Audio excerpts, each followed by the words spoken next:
Hello my dear students, कैसे हैं आप सब। उम्मीद करता हूं कि आप लोग ठीक होंगे। तो आइए आप लोगों के लिए आज कुछ खास व्यवस्था कर दिए हैं। क्लास 10th का सब्जेक्ट फिजिक्स का पहला चैप्टर रिफ्लेक्शन ऑफ लाइट तो आज हम लोग अच्छी तरह से समझेंगे। देखिए आप लोग के लिए लेकर के आए हुए हैं, समझने का आप लोग प्रयास कीजिएगा। ये विशेष करके उन विद्यार्थियों के लिए है जो अभी अभी क्लास में एडमिशन लिए हैं ऑफलाइन क्लास में और जिसका छूट गया है, वो दोनों स्टूडेंट के लिए ये खास करके वीडियो बनाया जा रहा है। तो आप लोग अच्छी तरह से वॉच करेंगे और अपने नोट्स बनाएंगे, इसके बाद फिर आप ऑफलाइन क्लास में दिखाएंगे। तो चलिए आप लोग समझिए, आप लोग के लिए मेहनत करके आप लोग के लिए उपलब्ध करा रहे हैं।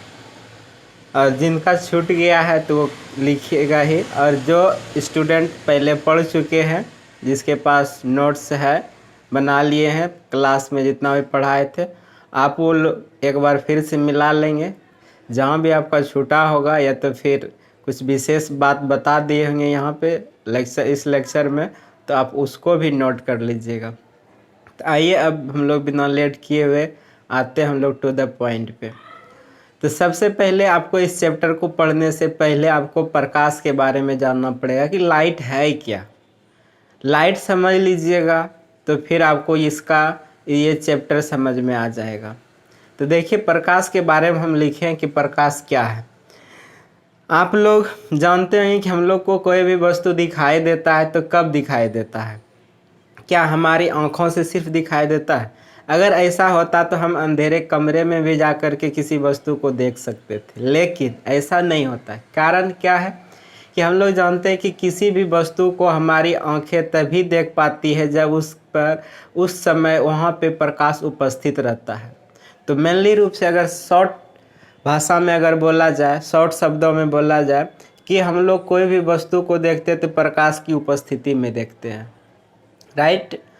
तो आज दिन से आप लोग ये मत बोलिएगा कि मेरी आंखों के द्वारा ही सिर्फ देखा जाता है। आपके आंखों के द्वारा देखा जाता है, बट उसमें प्रकाश की भी भूमिका होती है। प्रकाश की ही उपस्थिति में देख पाते, अन्यथा आप उस वस्तु को नहीं देख पाते। वहाँ पर भी प्रकाश, यही प्रकाश के परावर्तन की घटना घटती है। उस वस्तु पे प्रकाश की किरण पड़ती है, फिर वहाँ से रिफ्लेक्ट होकर के हमारी आंखों तक पड़ती है, फिर हमारे आँख से मस्तिष्क में जाता है, तो फिर हम उसको पहचान पाते कि हाँ ये बुक है, ये पेंसिल है, ये डेस्क है, ये बेंच है, ये फैन है। जितना भी आप लोग के आसपास में दिखाई पड़ता है वो प्रकाश की उपस्थिति के कारण ही दिखाई देता है, या तो फिर वही नहीं देख पाते। तो आइए देखिए, समझिए क्या है। तो सबसे पहले प्रकाश, इंग्लिश में हम लोग बोलते हैं लाइट, क्या कहता है कि प्रकाश एक प्रकार की ऊर्जा है। प्रकाश एक प्रकार की ऊर्जा है, ये एनर्जी है, एनर्जी का फॉर्म है, ठीक, जो विद्युत चुंबकीय तरंगों के रूप में हमेशा सीधी रेखा में, इस बात को आप लोग नोट कीजिएगा। और ये देखिए प्रकाश एक प्रकार की ऊर्जा है। आपसे पूछ सकता है कि प्रकाश क्या है? ऊर्जा है। और आपको पता है कि ऊर्जा कभी डिस्ट्रॉय नहीं होता है, बर्बाद नहीं होता है, वो सिर्फ क्या होता है? रूपांतरित होता है। तो प्रकाश एक प्रकार की ऊर्जा है और जो विद्युत चुम्बकीय तरंगों के रूप में पाया जाता है। किस तरंग में पाया जाता है? विद्युत चुम्बकीय तरंग में। और आपको पता होगा कि विद्युत चुम्बकीय अनुप्रस्थ चुंबक है। कैसा चुंबक है? ये कैसा किरण है, तरंग है। ये कैसा तरंग है? तो अनुप्रस्थ तरंग है, अनुदैर्घ्य नहीं, अनुप्रस्थ। ध्वनि होता है अनुदैर्घ्य और ये होता है अनुप्रस्थ। अनुप्रस्थ और अनुदैर्घ्य के बारे में आप 9th में पढ़ चुके हैं, या फिर 9th का वीडियो आप देख सकते हैं, उसमें अनुप्रस्थ और अनुदैर्घ्य क्लियर कर दिए हैं।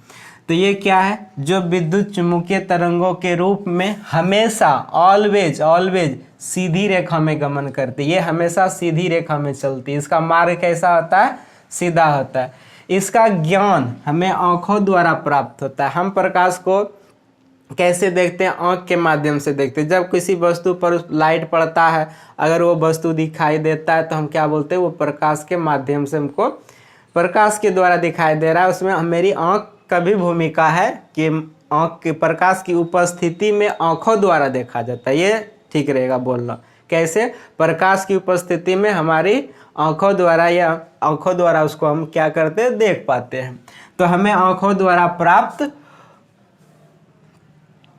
प्राप्त होता है। इसका तरंग दैर्घ्य, इसका जो तरंग दैर्घ्य है, इसका जो लैम्डा का मान होगा वो 3900 एंगस्ट्रम से लेकर के 7800 एंगस्ट्रम तक होता है।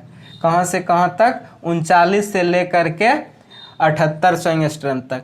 तो ये प्रकाश का तरंग दैर्घ्य है। इसके बाद आपको क्या समझना होगा? किरण। प्रकाश समझ लिए तो आप किरण समझिए। तो किरण क्या होता है? इंग्लिश में बोलते हैं रे। तो प्रकाश के चलने के पथ को किरण कहते हैं। हम लोग जिस पे मनुष्य चलता है तो उसको हम लोग क्या बोलते हैं? तो सड़क बोलते हैं। रेलगाड़ी जिस पर चलती है तो उसको हम लोग क्या बोलते हैं? पटरी बोलते हैं। ठीक उसी प्रकार प्रकाश भी किसी रास्ते पे चलता है जिसको हम लोग क्या बोलते हैं? रे बोलते हैं, किरण बोलते हैं। तो प्रकाश के चलने के पथ को, जिस पथ पर प्रकाश चलती है उसे हम क्या कहते हैं? किरण कहते हैं। लाइट चली गई। अच्छा, आप लोग को दिखाई देगा? 1 मिनट रुक जाइए, लाइट जलाने दीजिए। तो हम लोग समझ चुके, क्या समझ गए कि किरण क्या है? प्रकाश के चलने के पथ को हम लोग क्या कहते हैं? किरण कहते हैं। इसके बाद आपको समझना प्रकाश पुंज क्या है, लाइट सोर्स क्या है। लाइट ऑफ सोर्स, प्रकाश पुंज क्या है या प्रकाश पुंज, आप प्रकाश का पुंज भी बोल सकते हैं। तो लाइट सोर्स क्या है? तो लाइट सोर्स हम क्या जानते हैं कि प्रकाश ऊर्जा के स्रोत को प्रकाश पुंज कहते हैं। प्रकाश ऊर्जा के स्रोत को हम लोग क्या बोलते हैं? प्रकाश पुंज बोलते हैं। जैसे सबसे बड़ा प्रकाश पुंज क्या हो गया आपका? सूर्य हो गया, फिर बल्ब हो गया, मोमबत्ती हो गया। जितना भी आपके पास प्रकाश का स्रोत है जिससे आप प्रकाश उत्पन्न कर सकते हैं वो सभी क्या हो गया? प्रकाश पुंज हो गया। बात समझे कि लाइट सोर्स क्या हो गया? जहाँ से आपको लाइट मिल सकता है, बल्ब है, ट्यूब है। सबसे बड़ा प्राकृतिक स्रोत में अगर पूछा जाए कि प्राकृतिक स्रोत का सबसे बड़ा प्रकाश स्रोत क्या है, तो आपको क्या आंसर जवाब देना है कि सूर्य। सूर्य से बड़ा कोई भी हम लोग को अधिक समय तक और सबसे ज़्यादा प्रकाश नहीं दे सकता। प्राकृतिक बात के बारे में बात करें जो कि गॉड के द्वारा दिया गया है। तो हम लोग क्या जानते हैं? सूर्य। सूर्य एक प्राकृतिक स्रोत है जिससे कि हमको प्रकाश मिल सकता है। इसके बाद हमको अब समझना है कि प्रकाश का परावर्तन क्या है, रिफ्लेक्शन ऑफ लाइट क्या है, इसके बारे में जानना है। तो देखिए इसके हम क्या लिखे हैं कि जब प्रकाश किसी चुंबकीय सतह पर टकराता है, जब प्रकाश किसी चुंबकीय सतह पर टकराता है तो वह क्या करता है? एक निश्चित, तो वह एक, यहाँ पे एक लिख दीजिए, तो वह एक निश्चित नियमों के अनुसार उसी ओर लौट जाता है। और इस घटना को हम क्या बोलते हैं? प्रकाश का परावर्तन कहते हैं। फिर से समझिए कि जब प्रकाश किसी चुंबकीय सतह पर टकराता है और वह एक निश्चित नियमों के अनुसार वो उसी रास्ते से, जिस रास्ते से गया उसी रास्ते से लौट जाता है, तो इस घटना को हम क्या कहते हैं? प्रकाश का परावर्तन कहते हैं। प्रकाश के परावर्तन के नियम, हाँ, एक निश्चित नियमों के अनुसार उसी रास्ते से भी लौट सकता है। जब हम किरण को विभिन्न जगह पर गुजारेंगे, रखेंगे, तो फिर कभी कभी वो जिस रास्ते से जा रहा है उसी रास्ते से प्रकाश की किरण और वापस आ जाएगी, या फिर थोड़ा एक नियम कुछ थीटा डिग्री बना करके, थीटा एंगल बना करके वो रिफ्लेक्ट होगा। तो उसके रिफ्लेक्शन में कुछ न कुछ एक नियम आएगा। अब कौन कौन नियम आएगा? तो इसमें 2 प्रकार का नियम है। प्रकाश के परावर्तन के कितने नियम है? 2 नियम है। तो प्रकाश के परावर्तन के 2 नियम है। पहला नियम क्या बता रहा है कि आपतित किरण, परावर्तित किरण तथा आपतन बिंदु पर डाला गया अभिलंब तीनों एक ही सतह में होता है। तीनों एक ही सतह में पाया जाएगा। क्या क्या तीनों एक ही सतह में पाया जाएगा? आपतित किरण, परावर्तित किरण और आपतन बिंदु पर डाला गया अभिलंब तीनों एक ही तल या सतह में होते हैं। ये पहला नियम है। दूसरा नियम क्या बताया कि आपतन कोण परावर्तन कोण के बराबर होता है। दूसरा नियम क्या बता रहा है कि आपतन कोण परावर्तन कोण के बराबर होता है। डेट इज कोण I इक्वल टू आर, कोण I इक्वल टू आर। अब थोड़ा सा हम आपको फिगर के माध्यम से समझाना चाहूँगा। देखिए कि इसका फिगर कैसे बनता है। 1 मिनट आप लोग रुक जाइए।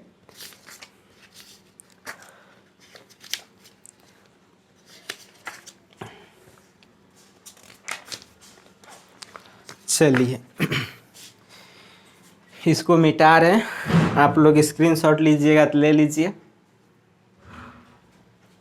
ले लिए होंगे। थोड़ा सा ऊपर मिटा रहे हैं।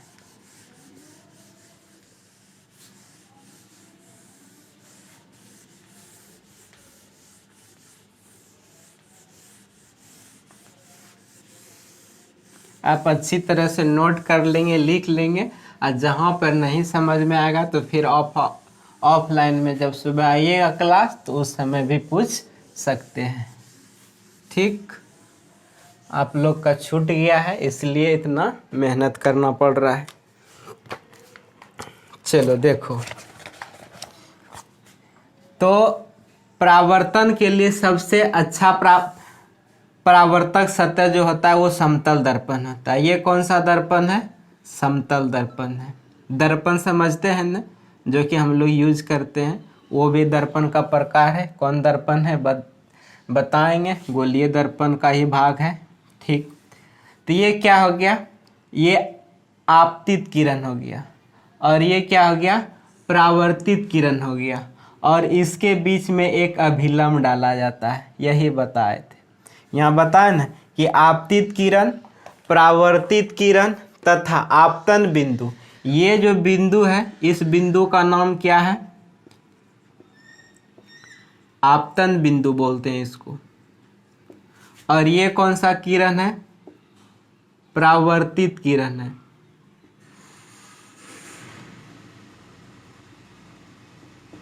और ये सब कौन सा किरण हो गया? ये आपतित किरण हो गया।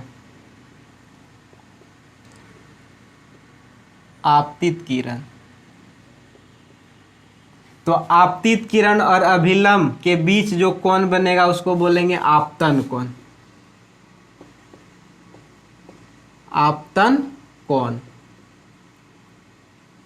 और अभिलंब और परावर्तित किरण के बीच में जो कोण बनेगा उसको बोलेंगे परावर्तन कोण।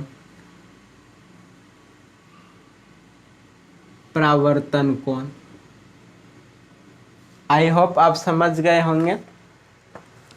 आपतन कोण, परावर्तन कोण।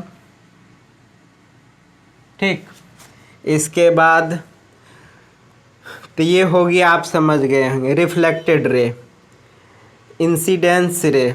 चलिए आपतन, तो इसको इंग्लिश में अगर बोला जाए तो इंग्लिश में इसको बोलते हैं क्या? Reflected angle. ये क्या हो गया? इंसिडेंट एंगल, ये इंसिडेंट रे, और ये हो गया रिफ्लेक्टेड रे। अब सब के बारे में समझ गए होंगे। चलिए, तो ये देखिए, ये किरण क्या है? ये आने वाली किरण है, और इसको बोले शॉर्ट में तो जाने वाली। आने वाले को किरण बोलते हैं आपतित किरण, और जाने वाली किरण को बोलते हैं परावर्तित किरण। तो यही नियम दिया था प्रकाश के परावर्तन के। जो नियम, 2 नियम था, क्या क्या था? कि आपतित किरण, ठीक, परावर्तित किरण तथा आपतन बिंदु पर जो अभिलंब, इसका नाम क्या है? अभिलंब। इसको हम लोग क्या बोलेंगे? अभिलंब बोलेंगे।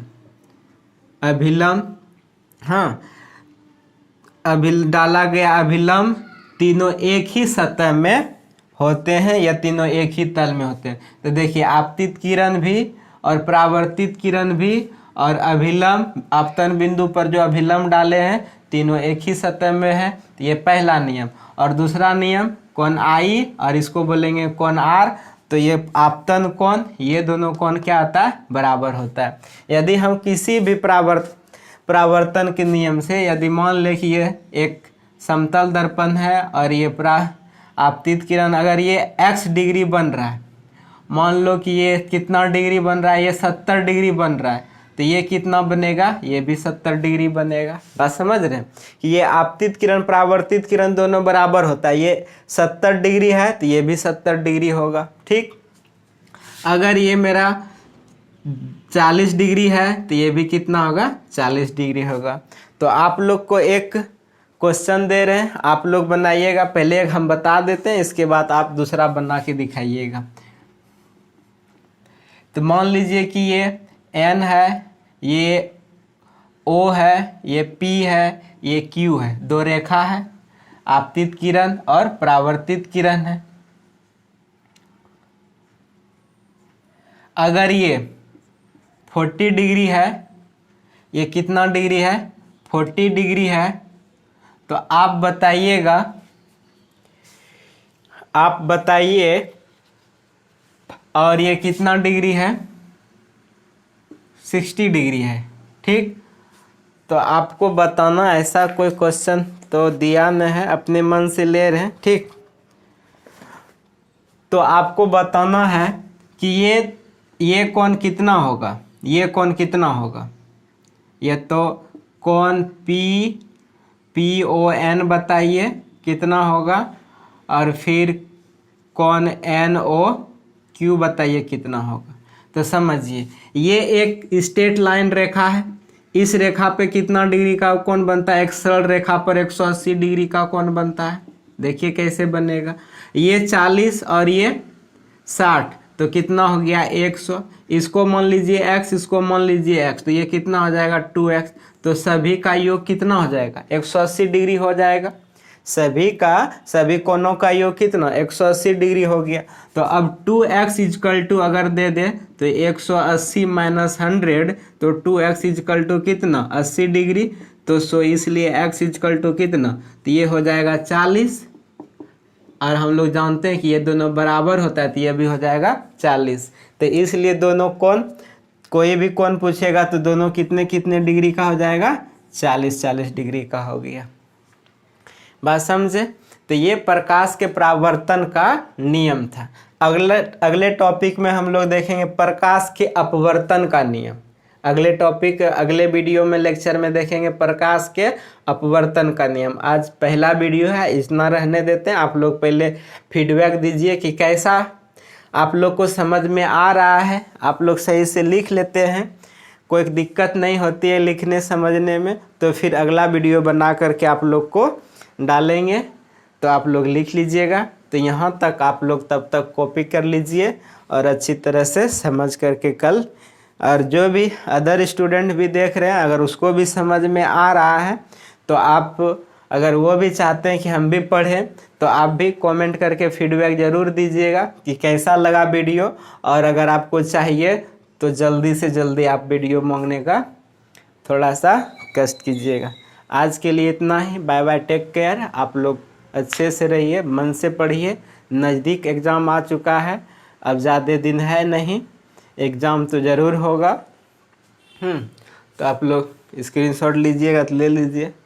हमको तो ऑफलाइन पढ़ाने का आदत है, हाँ, तो फिर धीरे धीरे ऑनलाइन में आ रहे हैं, तो स्क्रीनशॉट लेने बोलने भूल जाते हैं, तो आप लोग ले लिया कीजिएगा बिना बोले। चलिए आज के लिए इतना ही। Bye bye, take care.